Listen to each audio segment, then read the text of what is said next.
Hello. Hi. We're back. We are back. Welcome to Historia. The History Podcast. Oh my God. I'm Jamie. Kylie. It is one of those days. I am still sick, even though it's that same day that we posted last week. Yeah. We're recording like a minute after we finished the last episode. Best way. Still a Friday morning. Still Friday morning. Happy afternoon almost. Happy. Hope your first week of 2022 is great. Honestly, I bet some random shit's gonna happen. I know. It always happens. There has to be something big that happens. Always. So. 100%. You guys know it before us. Technically, okay. Let's get started.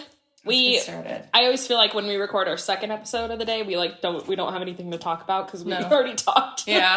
So sounds about right. We're ready to just dive in today. Yeah, and Kylie has no idea what I'm talking Literally, about. I couldn't even make a guess at all. You don't? Well, I don't know what, is it mythology? Is it a war? I don't know anything. I don't know what's going on. Is it a person? A person? Yeah. A celebrity? No? Kind of. A character? No. I don't know. You're gonna have to just Okay, I'm gonna do a little introductory before. Okay. So, who I'm talking about today, it's a he. It's a he. He was consumed by his own undoing. Okay. Yeah. So, listen carefully. I'm scared. Okay. Because this one is actually really interesting. I didn't know about it, but he just seemed really sad. So today... Sad? Yeah. Today I am talking about the artist Vincent van Gogh. Ooh. Yes, I am feeling, since I've been painting the last 2.5 weeks, I decided that an artist would be a good way to go. Oh, I'm so down for this. Yeah. I'm excited. So the book that I used for this week is The Letters of Vincent van Gogh. It's written by him in a sense, but it was edited by Ronald Lewy and translated by Arnold Pomeranz. Okay. So the book is mostly all of his letters to his brother. In a sense, it's mostly to his brother. But there's also little in-texts from the editor. Okay. And the translator pretty much in there to give it more context of what he's talking about. Gotcha. So, Vincent van Gogh, he is our famous artist to speak on today, and his full name is Vincent William van Gogh. He was born into the world March 30th, 1853 in Grootzondert, a village in Brabant, a place along the Belgian border. Okay. Vincent's parents were Theodorus van Gogh and Anna Cornelia Carbentus. He was named after his grandfather, more than one grandfather too, actually, Vincent Willem, and he was not the first to be given this name. Technically, he is the eldest out of all of his siblings, but he had a stillborn older brother who was supposed to take the name. Oh, wow. So when his brother died at birth, his mother, a couple years later, when they had him, gave him the name instead. So they were both named that, technically. Yes. Because they still named the... Yes. Okay. His mother is very interesting. They both had the same name. Okay. After Vincent, Theodorus and Anna Cornelia did not stop there. A couple years later, after they had Vincent, they had their daughter, Anna, then their son, Theo, continued by their daughter, Lise, Wilhelmine, and finally their youngest son, Cor. Huh. Cor, I like that name. Yeah, it was very interesting, all of their names. Yeah. Because they're... Lies. That's cool. Now, keeping their large family afloat, Theodorus' father worked as a Protestant clergyman. Religion is heavily influenced in Vincent van Gogh's art and his life, pretty much. Religion is huge for him, and I will talk about it because a lot of his letters covered on him. He actually would continue to work in the church and whatnot. Okay. So, his childhood, as a child, Vincent was known to be a troublesome child. So his mother, I don't think liked him. Oh. Did not like him. Awkward. Because she called him annoying. Oh. He was very just kind of loud, always causing trouble. Just, he kind of had already from like the get-go just a personality that you would really have to pay attention to. Because if you kind of just let him on his own or kind of just like didn't give a fuck about him, like his mother kind of didn't really care. Yeah, that makes sense. That he will lash out his emotions in a way that would be a troubled kid.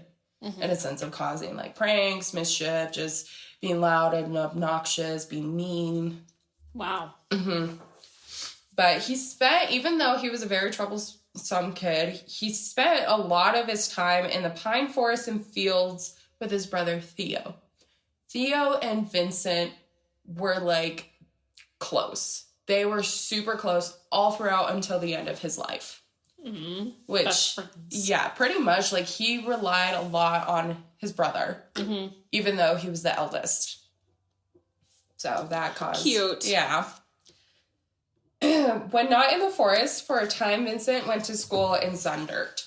So he would go from public school to public school because he kept getting in trouble on all of the public schools that his parents kept sending him to. Vincent! Yeah, his mom was getting super pissed at him about it. She was just like, are you kidding me? Why do you keep getting in trouble? Because we have to transfer you to all these different schools. At one point, they even put him into homeschooling because he just could not behave, or he just was causing so much trouble in these public schools that his parents were like, fine, we're going to have to homeschool you. Dang. And he was just like, whatever, I'm going to do what I want. I do what I want. I'm Vincent van Gogh. At 11, though, for a higher education, or probably in Anna Cornelia's part, to get their eldest off their hands, Vincent was sent to a boarding school in Zevenbergen. At 11. Wow. So I'm just going to be straight up with it. Reading his letters, he just sounded so sad. Oh. Like, you could see him just try so hard to get his mother's affection, but he couldn't. Like, his mother was so disconnected to him. And I read a little bit more into his mother's and father's relationship, and she, I feel like, was always disconnected. Like, she never had, because some women are not meant to be mothers. Right. And I feel like for her, she just had a very short temper, and Vincent always tested her on it. He probably just really needs love. Like, that's why he's acting out. That's exactly what it is. And no one's going to notice that. And so she just kept pushing him away. And he's trying everything that he can to get any respect of his mother. He tried that until the day he died, trying to get respect from his mother. But she just saw his cries for help, in a sense, as just a nuisance. Yeah. So I don't think she had that, like... Because a lot of mothers have that instinct of just like, there's something with my child, like, what can I do? Whereas she was disconnected and seeing it more as just like a third party perspective of just like, this kid is out of control. So she thought, I'm guessing, like, I'm sure Theodoras had some say of just being like, okay, he is getting out of control. We can just put him into the boarding school, whereas his mother was like, this is our last resort. Like, this is what we have to do to get him back in check, where in reality, this is only disconnecting him further with his family, and it's making him sad and depressed because that's all he wants is his family's love, and pushing your children into a boarding school. Right. That's completely erasing any form of connection with your parents. Yeah. Because you're gone for half of the year. At 11, right? Yes, at 11. And he stayed at this boarding school for 2 years. But then when he was about 13, 14, he switched to another school called the Hagier Burger School in Tilburg. And he stayed there for about a year and a half. His time here, he kind of got introduced to art.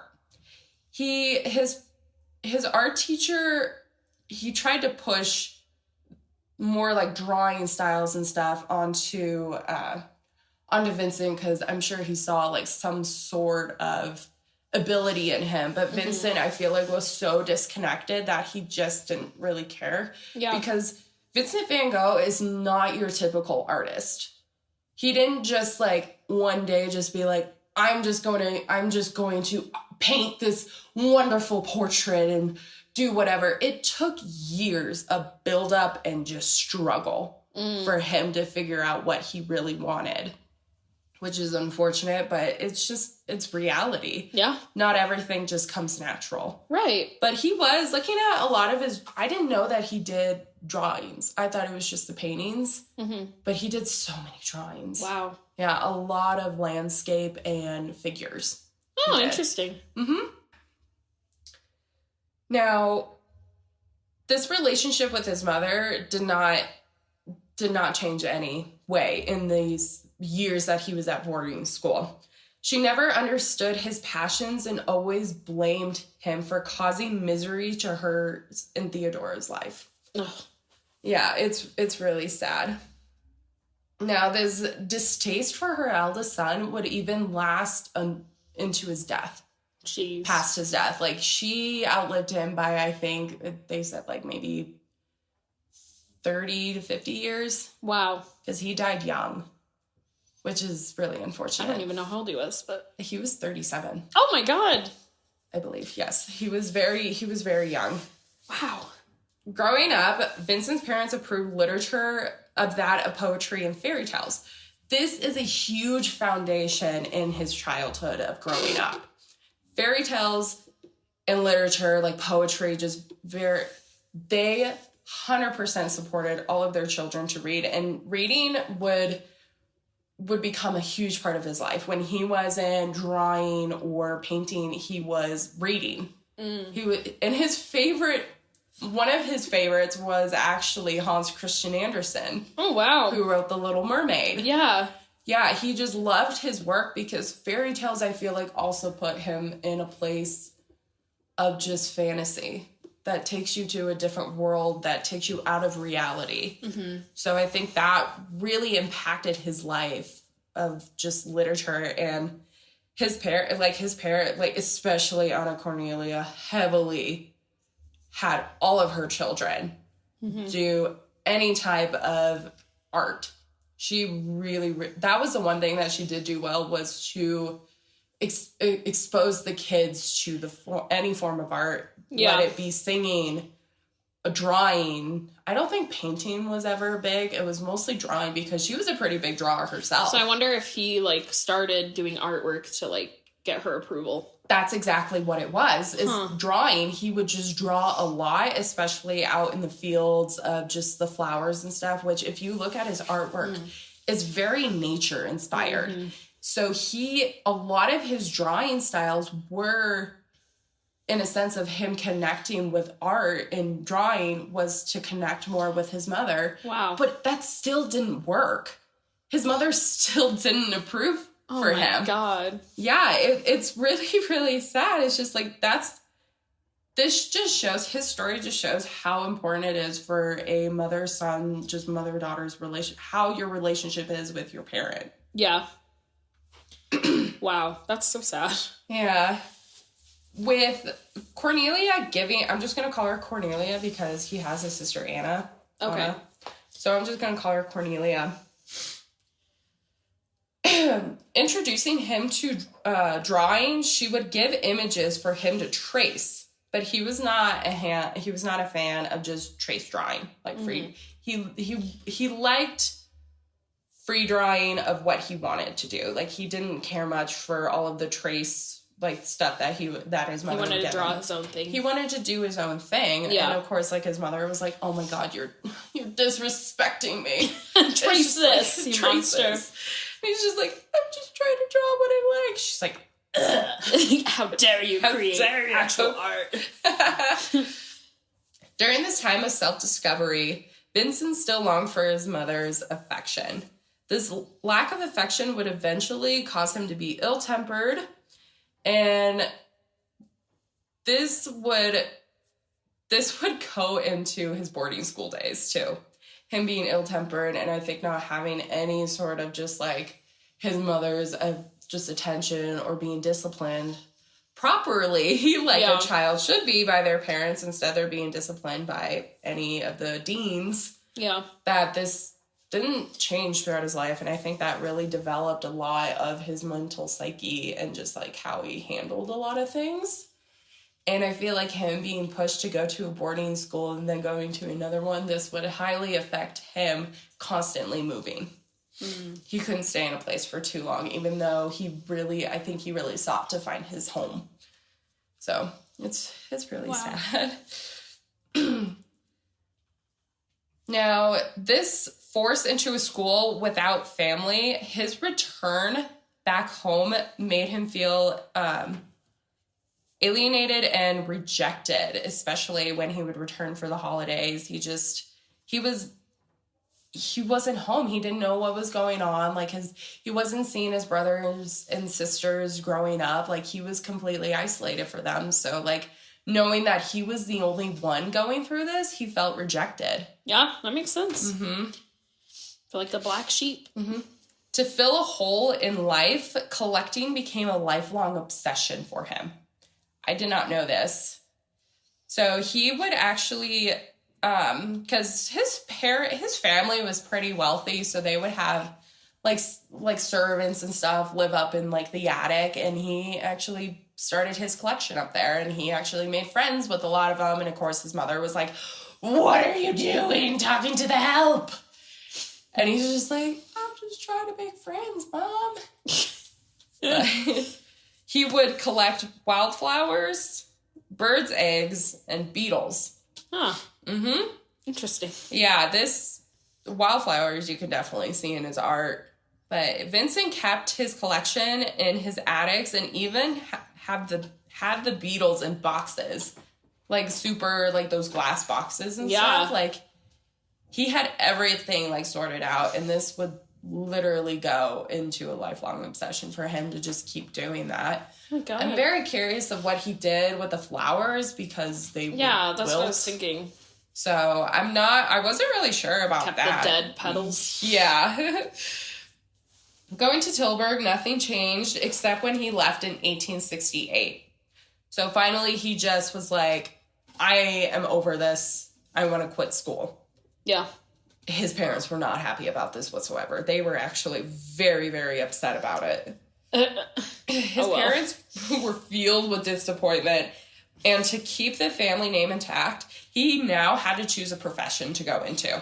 So when he came back, his parents were like, "You are the eldest and you are struggling. You now, since you're not going to go to school and become a successful person, you have to choose a job." What? Because I feel like at this turning point in his life, his parents finally understood that he was not going to be a golden child. Because almost always the eldest in these types of families are always the golden child that you will always tell your other siblings, look up to them, like be like them, where Vincent was not this in the case. Right. He was the way opposite of that. Yeah, his brother Theo would be, and this would cause a lot of internal internal problems with him, just knowing that he had to be the best. So he struggled with some depression and whatnot, which is really unfortunate, but that's what happens when you force your children to be freaking everything. Mm-hmm. They're going to hate their life. Right. As we can see, this whole fucking family hated their lives in a sense. And if he never had his own childhood, was forced to a boarding school. Yeah. It sucks. He didn't get to experience what a child should, especially when there's so much that you can see, especially where he lives, out in the fields and doing what he wanted to do. If he wasn't forced into the situation that he was, I think he would have become some sort of scientist in freaking nature or something. I don't know, a biologist of some sort. But you never know. It's just how people's lives are shaped. Yeah. Now, Instead, his parents yelled at him to get a profession, and instead of listening to him, he just continued collecting. He just spent a whole year just collecting bugs, wildflowers, eggs, just doing his own thing, trying to figure out.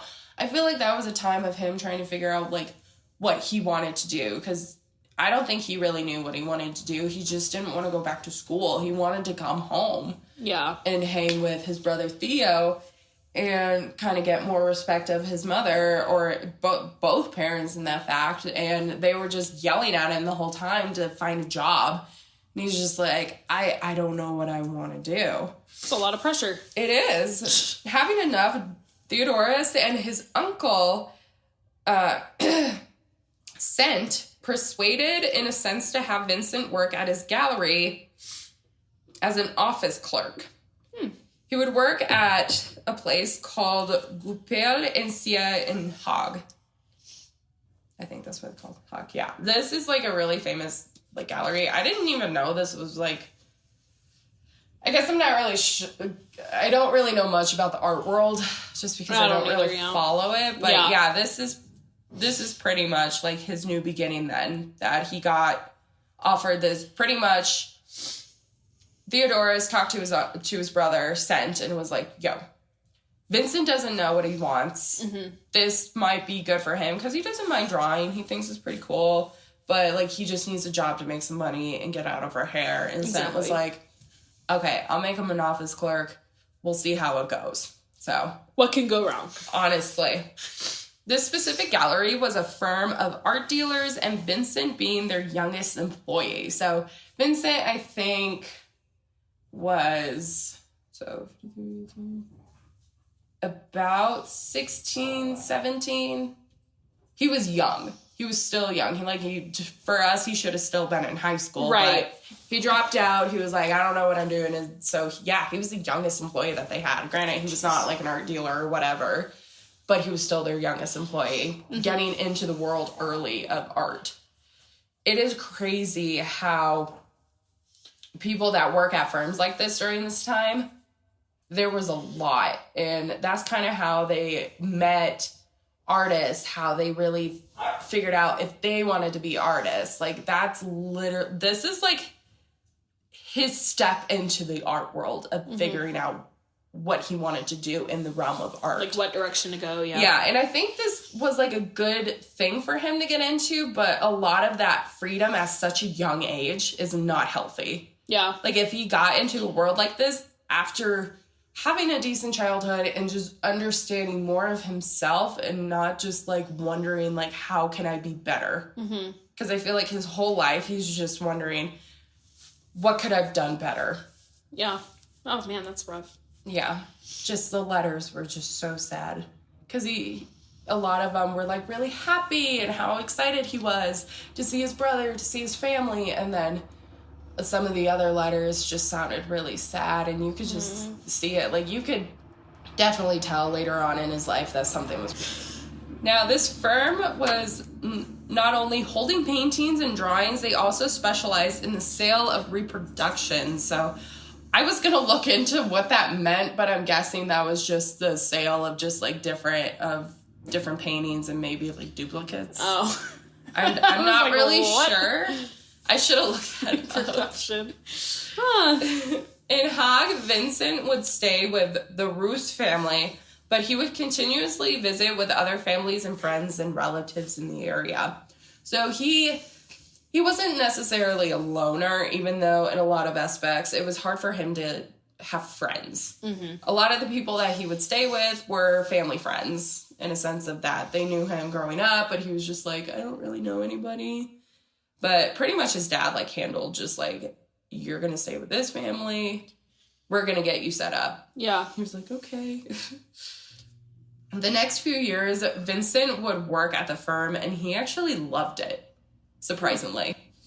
Now, he and Theo would write letters frequently, and they would talk a lot about the galleries and their experiences, because Theo would actually start to work in the same industry. But this specific firm had multiple locations, which would cause a lot of his traveling and moving to different areas. But I don't think Theo loved it as much as Vincent. Theo was kind of forced into it. And I don't know, I didn't really read upon why he was, I don't know if it was like to check up on Vincent or for them to be successful in this type of job. But he did really, like, Theo did really well at this job. Like, he made it rich. Dang. And he supported Vincent a lot through it. Woo! I love it. We love a supportive sibling. Oh, yeah. They are, like, BFFs. Like, at some point, they do kind of, like, they kind of fither away, but they do end up, they're brothers. They always go back to each other. In March of 73, Vincent would be promoted and had a new adventure lined up, leading him to London.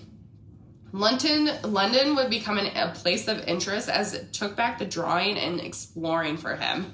He spent a lot of time doing these two things and even reading. Mm-hmm. He loved London. He went back actually several times, like even when he was no longer living there. He really enjoyed the atmosphere, I think, and that's where he always ended up moving back to. Like, reading the letter, like the book and like the letters, there were so many times that he just kept moving so much. Yeah. I was just like, I thought you were in Paris. Oh, no, you're here now? I'm like, there's so many different places that he moved to. It blows my mind. Wow. But he struggled through all of it. Like, this dude couldn't afford shit. Oh, man. He literally just, like...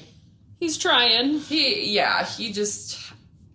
probably made, like, okay money, but he just kept spending it because he kept fucking moving. But I don't think he ever really, like, stayed in a place of his own. He really stayed with a lot of family members. And I think, like, him moving around a lot, I think, especially by himself and not being around, like, family and whatnot, that kind of, I feel like that had a lot to do with, like, his social life and also just his mental. Yeah. Because he's alone a lot. That sucks. And that could be very dangerous for a man who's just, like... Nobody loves him. And yeah, like... Theo. Exactly. Now... Staying in London, he would return to the Netherlands, visiting his parents before moving to Helvoort. So he's moving again. Classic. He just keeps moving. But Vincent would sketch a booklet for a Hogg employee. A Hogg employer's daughter. Now, this booklet has a bunch of sketches of just, like, landscapes. Now, this book is actually on display at one of the museums. Mm-hmm. I can't remember which one it's at. I didn't write it down. But, yeah, he sketched a lot. Like, he mostly did sketching. Like, for most of his, like, I guess, art career, he did mostly sketches. It makes sense to start off that way. Drawings, yeah. Because he really grew into it, and I think that kept him, like, busy, and also it kept track of just, like, everything that he's seen. Yeah. Because he could just draw it down, and it just, I think it kept some sort of just stability and clearance of his life. Yeah. Now, on a trip to London, a first look at attraction of another lady, because if you know anything about Van Gogh, is his weird relationships. I don't even know about that. So. Oh my god, I'm excited to hear about They're very interesting. Now, his first attraction came to his landlady's daughter, Eugene Lawyer. He barely even knew her, and he proposed to her. Again, seeking love. Seeking love, and I think that was his way of just like, I really like this lady, I'm just going to propose to her, because he probably wasn't taught any different. Yeah. He's like, I like this lady, I want her to be in my life, I guess I have to marry her. Yeah. She said no. How long were they together? They weren't even really together. He just liked her. He's just like, hey, I think you're cute. Want to marry me? She's like, what? Yeah, she was like, no, I'm good. And you could see, like, from this, he kept asking her to marry him until finally he was kicked out of their house because he was staying with with her family. living there. Oh, and so, shit. yeah, he just kept hounding her He got about creepy. it. Yeah, and I think that's where a start of his... Because you could see his first step of obsession with his collection, of him collecting, and then it kind of came... I don't think he understood the word no. Oh, yeah.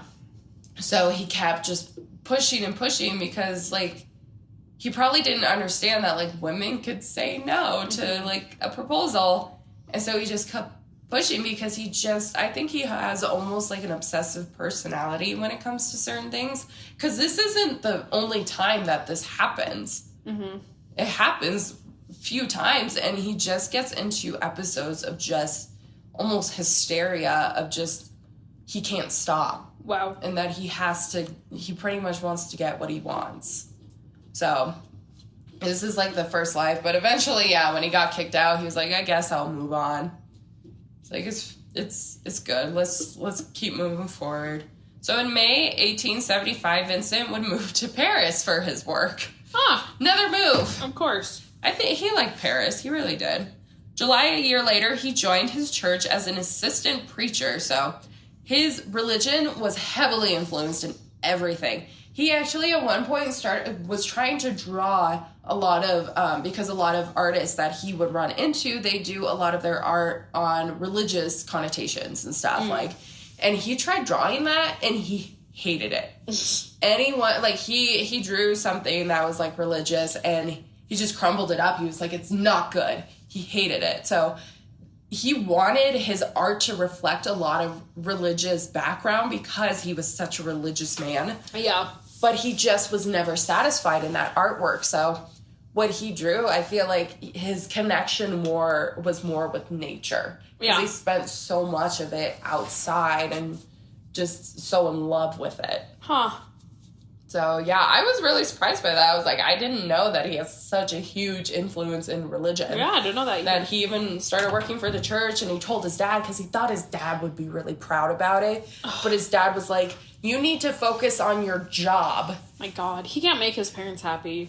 No matter what he does, because he thinks that, well, this is something that my dad likes because he's a clergyman. And no, his dad was just like, oh my God, what are you doing? Like, if you go to church, like, that's great. Like, keep the religion alive.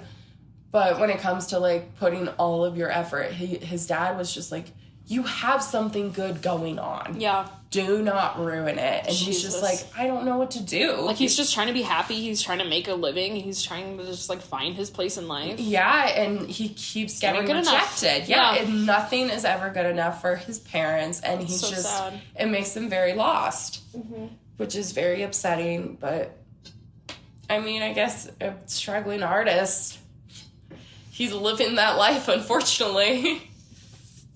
Must be where the term came from. Van Gogh. Now, Vincent, right? Van Gogh. Vincent would continue to move around, but he kept drawing to missionary work no matter where he went, especially in England. He really found his place in London. And he should have just stayed there and figured something out, but man can't keep his foot in one place at once. He just had to keep going. Now, his parents wanted him to do more.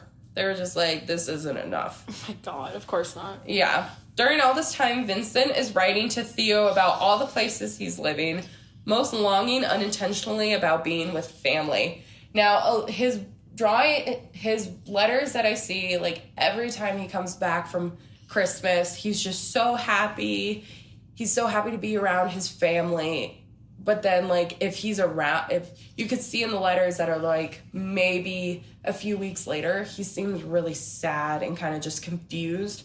So it's just like, you need to stay with your family. But any time that he stays with his family, his parents are trying to push him away. Right. So it's just like, this man is never going to be happy because his family doesn't want him.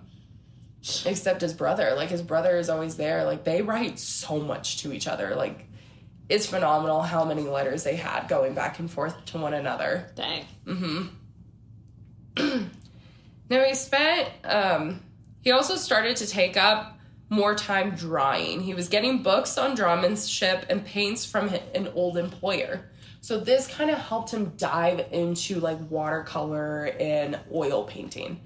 He didn't really like watercolor. He definitely liked oil painting better. Huh. Which is like the thicker stuff. Because if you look at a lot of it, it is the oil painting. But yeah, this kind of dipped him in the toes of just like, well, maybe I can do something other than drawing. I don't know, because I don't think he ever really painted much as a kid. It was mostly just drawing. Now, he spent most of his time working on his art, but this also included walks and reading.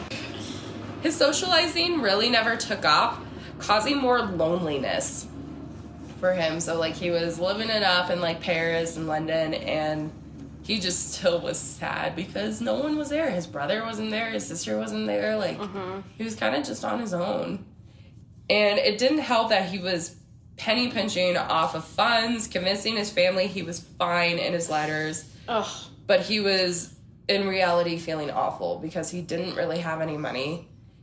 People were sending him these paints and just paper and just like pencils because he didn't have the money to do it. Oh, man. Yeah, this dude was not living well. Jeez. He would eventually lose his job at the firm, causing tensions with his parents and the company. Wow. So, because his boss was his uncle. So, and I think he just became so consumed in his own life of just like doing whatever he wanted that he didn't really focus on the job. And finally his uncle was like, okay, I've had enough. This is over with. Yeah. You're done. So this caused him to go back home. He had no place to go. So he would return back home to the Netherlands, but eventually like his parents were like, you need to stop.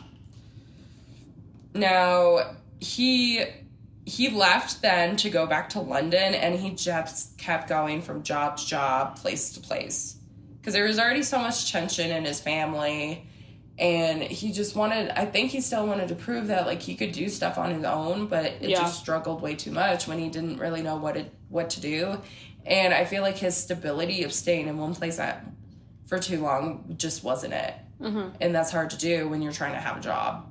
Because, like, the other job, he could travel all over the place. But now that he no longer had that job at the firm, he's kind of screwed. Though being lost time and time again, Vincent left his work for the church to become an artist. Theo would try to support him financially. Mm-hmm. So he finally just sat down, was like, I'm done. Yeah. With trying to do all this stuff that I'm trying to make my parents proud, and I just want to focus on my artwork. He had no money to do so, but Theo did because he was still working at the firm and was doing it very successfully. In April of 1881, Vincent moved back to his parents to continue with drawing. His parents were not very happy with this because he had no job and he moved back home, and they're like, are you fucking kidding me? You're back. Unfortunately. In this time, the strange started to unfold. This is where I see his peak of his mental stability starting to wither. Huh. Where you start to see a lot of... Because I looked up what kind of mental disorders that he had, and from what I found, it was like epilepsy, some that were like some sort of schizophrenia. He would have like some sort of like mania. Yeah. That would make him forget a lot or just have blackouts. There was a lot going on with this man. And of course, depression and suicidal tendencies were a huge proponent of that too. Mm-hmm. But it got weird when he fell in love with his cousin. Oh, okay. In the summer of 1881, Vincent's cousin, Kivas, came to stay with her kid to the Van Gogh household. Oh, Lord. Yeah. Vincent instantly became infatuated with her. They spent a lot of time together with her kid. They would go like on walks in the field. They would have like some sort of bond. This isn't even his second or third cousin. This is his legit cousin. Jesus freaking Christ. Habsburg shit. Vincent. Yeah. It was, when I saw that, I was like, oh. I was like, okay, this guy is just losing his form. He was literally any woman that gave him any time of day, he just became in love with. And I guess his cousin was that. Even though she was How did she feel about him? No. Oh, God. No. Another one? No, he spoke his love out to her, but was Christ. rejected. Oh, God. Imagine just your cousin just... Oh, She God. said, never, no, never. That's literally, on quote from what I read in the letter, quote, that's what she said. Never, no, never. And he even wrote that because he wrote a letter to his brother talking about it. Yeah. And he was like, well, she said no, never. She said never, no, never. He was just like, I still love her. Never, bro, never. Yeah. Oh, my God. Yeah. What a mess. No, she rejected him, but he persisted and kept contacting her, even God. when she left. Yeah. He needs to be taught consent. Yeah. No means no. Now, this caused further bad taste from his relatives. Like, his whole family found out about this, and they're like, Theodorus and Cornelia, what the fuck is going on with your eldest son? Like, there's something wrong with him. Like, why is he in love with his cousin? My child. Yeah, they just were like, Vincent, Come on, bro. come on, what are you doing? You're on a new level now, bud. Honestly, he was literally on a new level. Jesus, that's horrible. His letters to Theo convinced himself that it was because he was not rich. That he Or was not wealthy. because she's your cousin. Ever thought of that one? Yeah. It's like, come on, bro. Yeah. Well, he definitely has an obsessive personality. Yes. Because he only sees it one direction. He can't see it in any other. And I feel like that's how it was, even with his relationship with his parents. Like, he was just like, I'm going to try so hard to make my parents proud. Yeah. But he's not going to step back and look at just like, well, I want to make myself happy and do what I want. Yeah. He gets so hyper-focused into one, which is really, really upsetting. But didn't help with how he was raised. No, definitely not. Now, after this straining of relationship, he would move out and took to Amsterdam, where his cousin Kivas was. No! Don't stalk her! He spent 3 days there looking for her. Oh my God. Like, he went up to his uncle's door, knocked on the door, and was like, where is she? And his uncle was like, she's not here.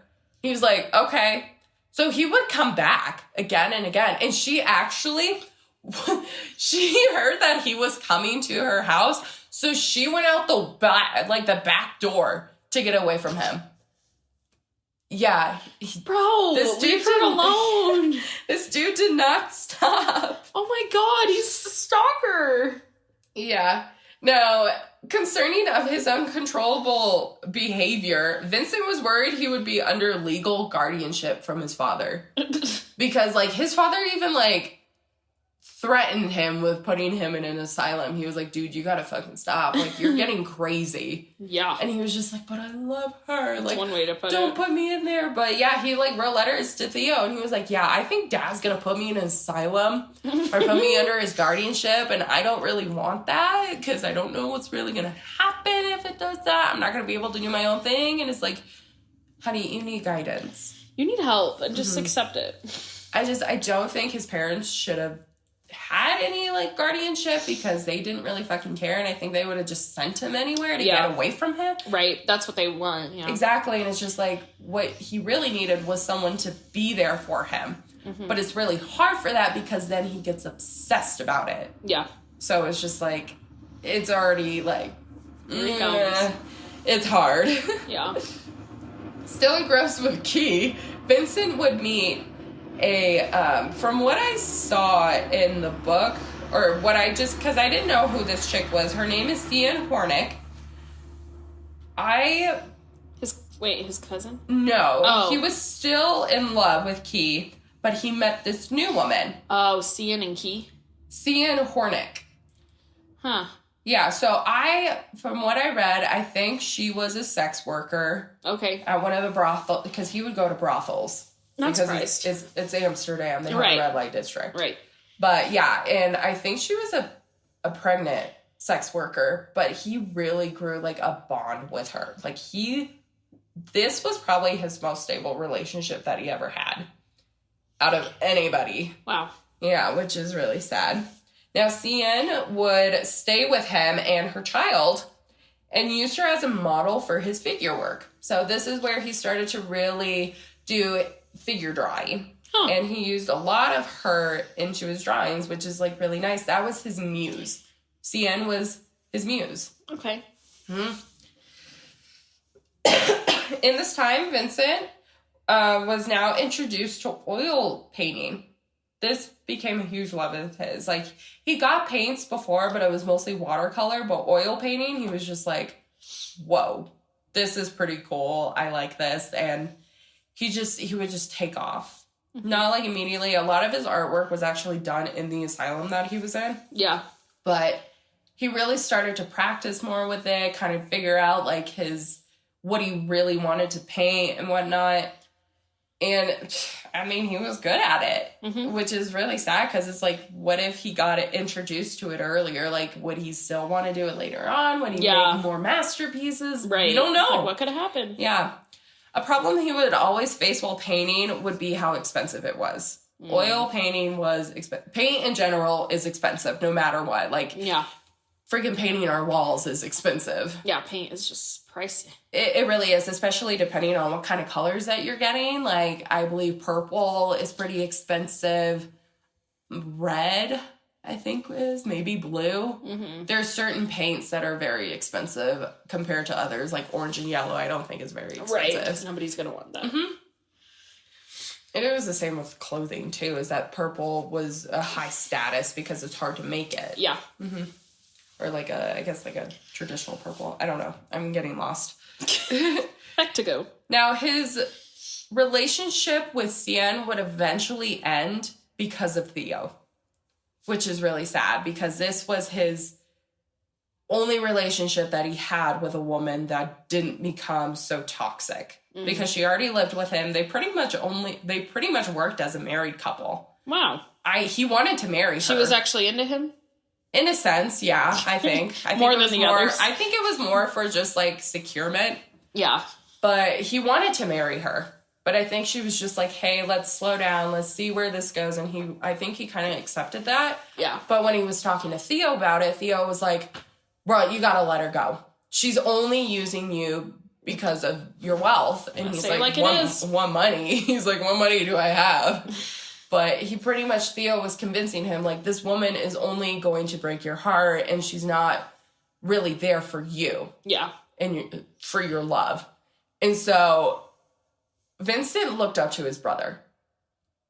His younger brother, like, tremendously. Like, he would do anything for his brother. So eventually, yeah, he let Cien go. Uh-huh. He was just like, okay, I'm going to leave her. Which he did, which is really sad because you kind of wonder, like, what could have happened if he stayed with her? Like, could have been that guidance that convinced him not to kill himself, to, like, get him out of this depression funk. But Theo was the one who convinced him to leave. Yeah. So that's really sad. Jumping to March of 1886, Theo and Vincent would move together in Paris. Back to Paris. Yay! Let's leave Amsterdam. Let's go back to Paris. They would meet impressionists of the time. There was Henri de Toulouse-Lautrec, Paul Signac, Emile Bernard, and Louis and Quentin. Now, these were pretty big. They were not really impressionists or, like, neo-impressionist artists of the time. They were big. They were getting pretty big. Yeah. I didn't look up any of their artwork. I kind of wish I did. But I don't know.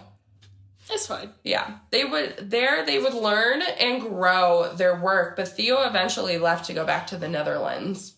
And Vincent would move to Arles in 1888. Huh. So during this time in Paris, they really found who they were as artists, in a sense of just, like, what they really liked, what they wanted to do. They met artists and really connected with them, and they just met a bunch of people. Mm-hmm. Like, Theo was pretty surprised of, like, how well Vincent was doing with meeting people, connecting with them, building relationships and art, and just meeting friends finally. Mm-hmm. And I think he did so well because his brother was there. I don't think he would have been this successful if it was just him. Right. because his brother, I think, really grounded him. Yeah. He needed somebody there to ground him. And by himself, he just couldn't do it. Oh, yeah, no, he does not make the best decisions. No, he does not. Like, trying to marry his cousin. Yeah. Woo. Exhibit A. In Arles, Vincent worked with a painter, Gauguin. Now, Gauguin, he plays a very influential role in the next few areas that I'm touching on. Because he met him while he was in Paris. They really worked well together. And when Vincent moved to Arles, he was just like, Gauguin, why don't you come here? Like, why don't we come here and paint together and just figure out, like, do projects and just live together? And Gauguin was like, okay. And he was this close to walking away. He was really, really close to walking away because Gauguin was taking forever to get to Arles. And he was just like, are you kidding me? And Vincent was getting impatient because he needed someone there. And because no one was there, he was just like, I don't know what I'm doing here. I don't know what to do. Yeah. Finally, Gauguin showed up and they just started working together. Now, I don't know where this strain in their relationship came from, but I think his illness really caused a lot of the disruptance in their relationship because his mental stability was starting to falter because he was letting a lot of just his mania, hysteria, kind of just like he was going to brothels a lot. He was spending a lot of time at coffee shops, super late at night. He was just, he was starting to lose himself. And I don't think Gauguin really understood what was going on. He was just like, okay, this guy is becoming kind of controlling. He's not all there. And so no one knows how to handle it, especially then. No one know how to handle someone going through this kind of mental. Yeah, they didn't really know what to do with that. Exactly. So they both were working on separate kind of portraits. I know that Vincent van Gogh was working on his own. Gauguin was working on a self-portrait. And it came to a breaking point eventually. I don't know where their discrepancy of where they got into like some sort of fight or whatever, but Vincent lost it. I don't know what switched in his mind, or he was just going through a black. He pretty much, he says in like his letters that he just completely blacked out when this happened. Oh, wow. While going for a walk, Gauguin, Vincent came up behind him and threatened him with a razor. Oh, my. This was from Gauguin's perspective. A lot of people will debate if this happened or not. Vincent really can't remember that because he was going through a time of mania to where he was having a blackout. Yeah. He had no idea what was really going on or what really happened in that moment. Wow. But this is what Gauguin said happened, that he just came up to him and threatened him with a razor. Calming him down, Vincent then left. He was just like, Gauguin was just like, dude, it's okay. Let's just just settle down. Like, is everything okay? What's going on? And Vincent just kind of just was like, I don't know, and just like walked away. Oh, geez. Vincent would then go to a brothel that's in the area. And he asked for a woman named Rachel. I don't know if her name is Rochelle, but it's spelled like Rachel. And being led back into the room with her, he would take the razor that he had and would cut off half of his ear. Some people said it was his whole ear, but I kept finding that it was only about like halfway. Oh, okay. Yeah, so a big part, he still couldn't really hear because he cut off like half of his fucking ear.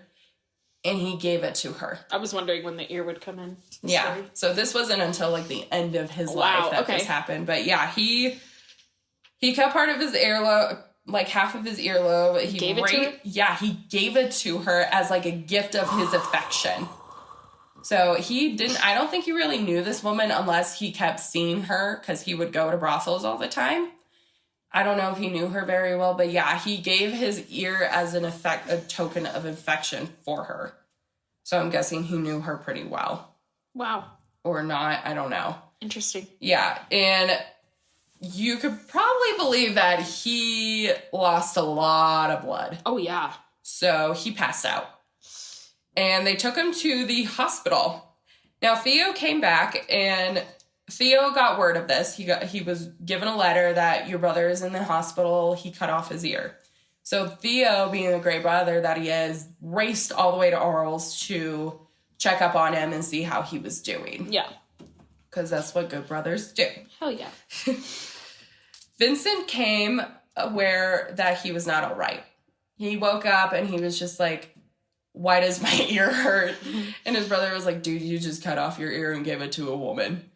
And he was just like, I don't think I'm okay. And even his father was just like, I think you need to go to an asylum. And that's when Vincent finally realized, he was like, yeah, I need to get out of being on the streets by myself. Oh my God, yeah. He's like, I can't do it alone. I can't be out here alone. Yeah. So he was discharged from the hospital after a few days, but people were terrified that he was just going to go on another rampage, that he was going to go crazy again, quote unquote. So they actually put him in a jail for about a month in like a solitary, which is probably the worst thing that you could do for a person like that. So he was put in solitary. Yeah, so they put him in solitary for about a month. He was just like, okay, I don't want to be set free. I do want to go into an asylum just to keep track of that I'm going to be okay. Yeah. So getting out of the jail, Vincent decided to go to an asylum in Saint Remy. This asylum was called Saint Paul de Masur.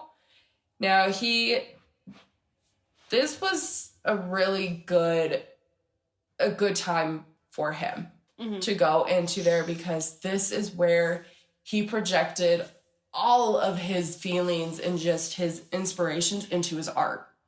He would make so much. He made his masterpieces in this asylum. Wow. Like Starry Night. That was there?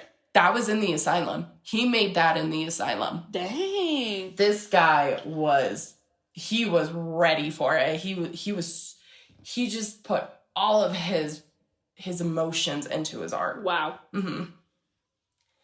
Theo would send him canvases and paint because the asylum wasn't going to provide it for him. So Theo, being such a good brother, actually sent him all of this artwork and was just like, here you go, freaking create. And that's what he did. The more he painted, his work started to be shown in Theo's apartment. So I don't know if he was still working for the firm, or I think he may have started his own, but he took his brother's artwork and started to show it in his apartment to show other people. Like, this is what my brother is making while he's healing in this asylum. And people were just astounded. So with the canvases and paint that Theo was sent to him, periodically his art started to develop into what he would create. So he at first wasn't let into the gardens when he first got to the asylum, probably to keep track of just like, how is his mental stability? Is he okay? And that's when like a doctor diagnosed him with epilepsy. And I'm sure there's like a few other things that they didn't really understand that like now we can see we had these other problems that he was going through. But eventually when they started to see like some improvement in him, they started to allow him to go out into the gardens to paint and to draw, because he didn't quit drawing. He still continued to draw, but like his paintings started to become inspirations out there. Like he spent so much time out in the gardens just painting away. And I think that honestly really helped him in a sense to just kind of find a calm for his life. Though I think he was still alone. So I think that still made him pretty like sad that like his brother cared, but it's still sad that like his other like relatives just, they didn't really seem to notice as much. Like he wrote his mother, but his mother never really wrote back. Him. Pretty much, which is sad, because I think that really caused a lot of mental, just I guess hatred for himself. Just like, my mother still is not there for me. He would paint some of his most known paintings while he's in there, as I have mentioned. He did 300 works of art while in the asylum. Wow. Yeah. Now, I believe he did I think it was 100. I think it was over 100 drawings and maybe 200 paintings. Wow. Or it was the other way around. A lot of stuff. He did a lot. Yeah. The ones that we remember vividly are the irises, Starry Night, and Wheat Field with Rising Sun. Oh, yeah. These are some of the biggest ones. I love the irises. Those are it's so pretty. And he creating these masterpieces and finding that they believe that he was getting better. They discharged him in May of 1890. It was determined by a physician that though he had this condition that he was okay to be out on his own. And I'm like, that's the stupidest thing. Yeah. It's like, this guy is not well. He needs to figure out he cannot be alone. No. He should not be alone. We've learned that over and over again. Exactly. It was hesitant for him to leave as he had suicidal tendencies before, like, even leaving. Yeah. He even, like, while he was in the asylum, he tried to poison himself with paint. Ooh. It was eventually that the doctor told him that he could not paint anymore. He can only draw because he was trying to use the paint to poison himself. So that kind of gives you this guy cannot be alone because it will lead to something bigger. He would spend the last 10 weeks of his life in Aviers-sur-Oise. Now, I'm just going to call it Aviers. Aviers.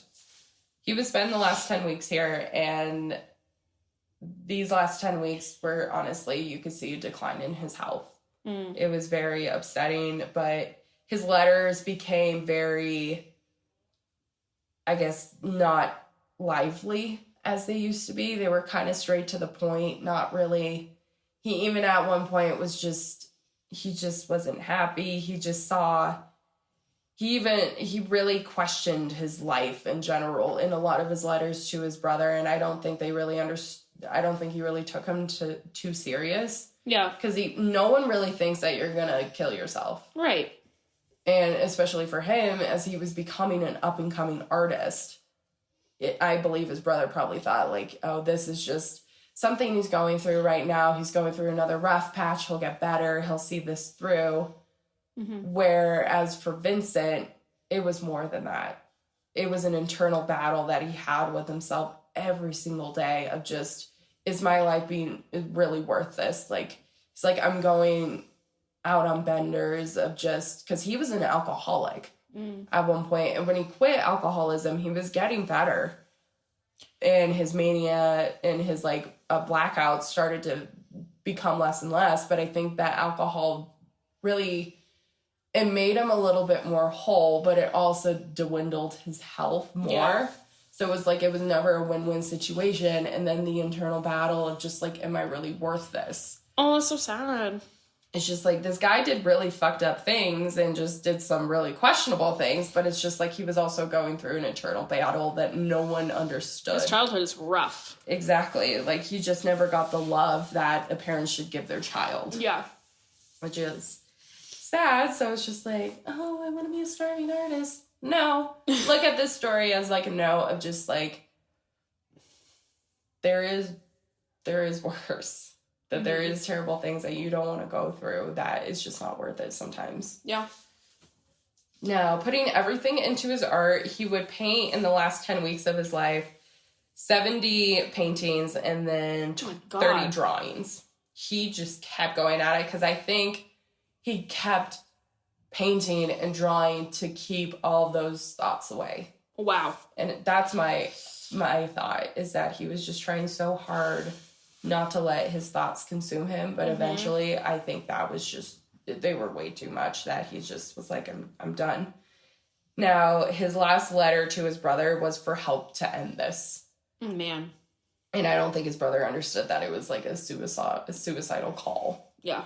3 days later, Vincent van Gogh would shoot himself in the chest, upper belly area in a field in Auvers. Which I think, like, that's like, the field was like his calling, his home, in a sense, like a field was. He said that he could not take it anymore. He was so consumed into just not being enough that that was like his way to go. And finding out, Theo raced to Avers and would stay by Vincent van Gogh's side for 2 days in the hospital, but he would eventually pass away July 29th, 1890. 6 months later, Theo would die. Now, it wasn't a suicide. I believe it was some I think it was like a kidney failure or something like that. Oh my God. So like losing two of your sons in that short of time, I can't imagine. Yeah. But wow. Vincent would struggle internally his whole life, but his art always demonstrated his love and calm through his work. Because if you look at his artwork, it's just phenomenal. Oh yeah. But if he knew, like... how big. Yeah, like that today, we're still looking at his artwork, you know? Hell, there's a whole just interactive exhibit up in Denver. And that's kind of what gave me the idea, was seeing... Yeah. Just seeing that, and I was just like... I was wanting to go to that, but my friend said it was kind of overpriced. Yeah. For what it is. But I would definitely want to go to, like, an actual art museum to see the art. But, yeah, he was... Vincent van Gogh is has such an interesting story of just the struggles that he went through, and there was a lot that I didn't know. Wow. I only knew that he was an artist. Yeah. And that he didn't have an ear, but now it's out an ear. Yeah. But yeah, he always had he would then have to have like the patch over his ear every time. But it just shows that like he wasn't a saint. But he's human, that I feel like he just never really found his place, and he tried to latch onto so many different things and so many different people that he just didn't really understand a life for himself.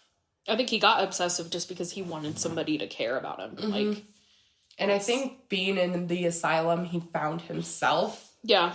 Through his artwork, and that's where he just really took off. And I think that was probably the most proud that like his brother was just to see him finally just do something worth it. But still, he just wasn't happy. Yeah.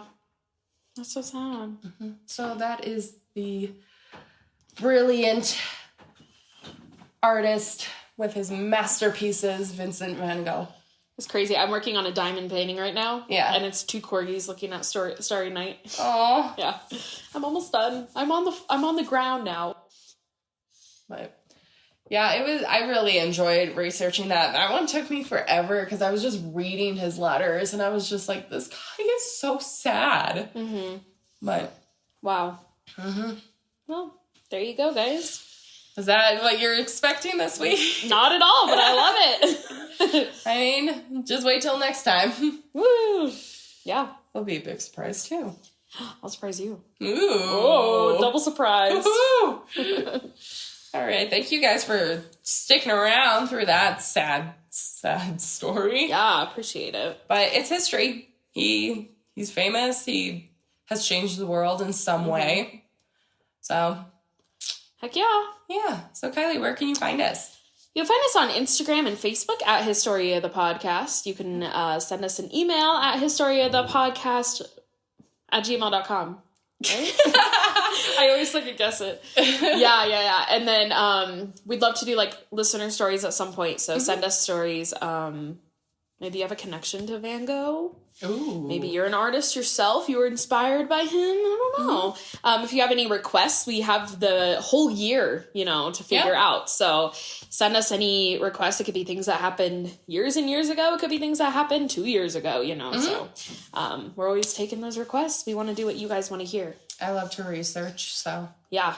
We've learned so much. Yes. Yeah. And we hope we teach you guys some things. Yes. History is more interesting than you think it is. Right. Don't date your cousin, though.